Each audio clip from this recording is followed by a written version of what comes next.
Welcome to Pindar Poetry. We hope you learned something new. In this video, I will explain how to use trait Rerolls Anime Vanguard, only way.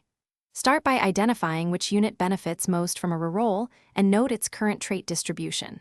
Next, calculate how a new trait will alter synergies and damage output, then compare trade-offs calmly. Use rerolls conservatively, focusing on pivotal combos and matchups.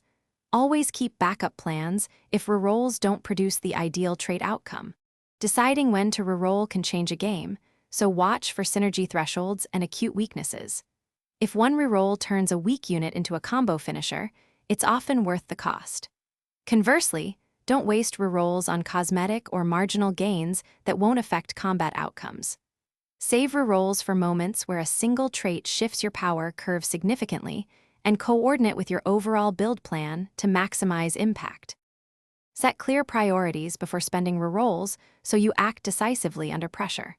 Core synergy traits that unlock major bonuses should top your list, while defensive traits come next if you're losing rounds.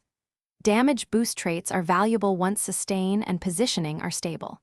Keep resource economy in mind and don't chase perfect rolls.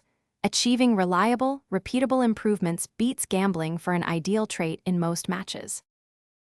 Thanks for watching. Consider subscribing if we helped you.